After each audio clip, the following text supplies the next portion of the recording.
Hi, my name is Alicia Vande Ven, and I work for Wachner Condon Financial Advisors, and today I'm going to tell you a little bit about ABLE accounts. ABLE accounts are similar to a 529 college savings account in that you're able to put in money and save it tax deferred for expenses that can be used to support a disabled child or as they become an adult. They're really great accounts. They're really flexible in what they can be used for. And I think that if you have a disabled child, it's a great way to save money for them to use when they're older and starting to get out on their own. And it's also something that when they're an adult and start working, they can actually contribute to the account themselves and gain those tax benefits. One of the other really great things about an ABLE account is that if you keep the amount in it under a certain amount, it doesn't reduce somebody's eligibility for federal benefits such as SSI or Medicare coverage. So there's a lot of advantages to saving in an ABLE account if you have a disabled child. So the money that you have in your ABLE account can be used for a lot of different things. It can be used for what they call qualified disability expenses. And that sounds really vague and really broad because it is. It includes everything from housing, transportation, education, health expenses. So it really covers a lot of things that a disabled person trying to live on their own is going to need money for. So it's really broad as far as what expenses are considered qualified disability expenses. Contributions to an ABLE account, it's a little bit different compared to a 529.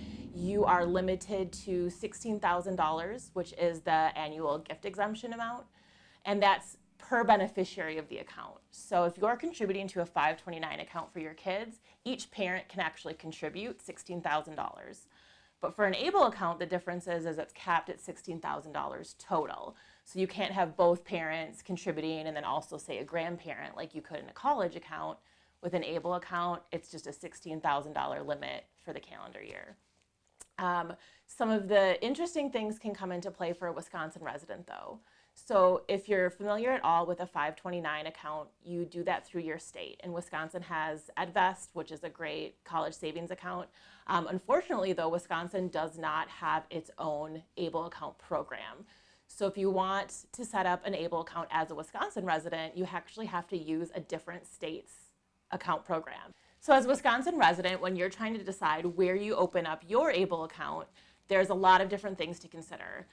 Each state has a little bit different program that they run, and it varies as far as where the assets are held, what type of bank or investment company, annual fees associated with the account. Does the account have a debit card option that the beneficiary can use to pay expenses from? Is there a fee associated with that? What are the investment options? And so each state has the discretion to set up their own programs in different ways. So what I did is I took a look at all of the different states that offer ABLE accounts, 28 of them, and said, well, which one is going to be the best one for an out-of-state resident? So if you're a Wisconsin resident, Wisconsin doesn't have the program, so you have to pick one from another state. And the best one somewhat depends on the goal that you're trying to achieve with the account. If you're trying to just maximize how much money you can put into the account, Virginia is the best option for that, as they have the highest contribution limit for how much money can actually be in the account. And that's still while maintaining low expense ratios, a good number of investment options, and a low annual fee. If maximizing the amount of money in the account isn't really a consideration, there's a couple of other states who are part of a group called the National ABLE Alliance, and they've sort of found a way to standardize some of the options that are offered. Not all of the members of that group, some of them have a debit card that actually has an annual fee, but there's a good amount of states that you can see in the blog post itself that offer great ABLE accounts to out-of-state residents that don't have an annual fee for the debit card option if that's something that's important to you. The other really important thing to know when it comes to ABLE accounts is an additional benefit, which is the Wisconsin state tax deduction. So one of the great things about a 529 account is when you contribute to that, you can deduct on your Wisconsin state taxes the amount that you're contributing to that 529 account. Well, with an ABLE, but it has to be a Wisconsin account. Since Wisconsin doesn't offer ABLE accounts, as of 2021, you can deduct the contributions that you make to an ABLE account, even if that account is in another state.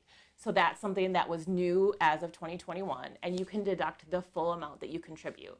So in 2021, that was actually $15,000. In 2022, that amount is $16,000, and you can deduct that full amount on your Wisconsin state taxes. So in addition to the tax deduction, that money in the account is growing tax deferred. And then when your child or the beneficiary of the account pulls out that money to pay expenses later, that money is tax-free. So there's a lot of tax advantages to have an Enable account, which makes it a really great option for helping to save for some of those expenses that your disabled child might have in the future.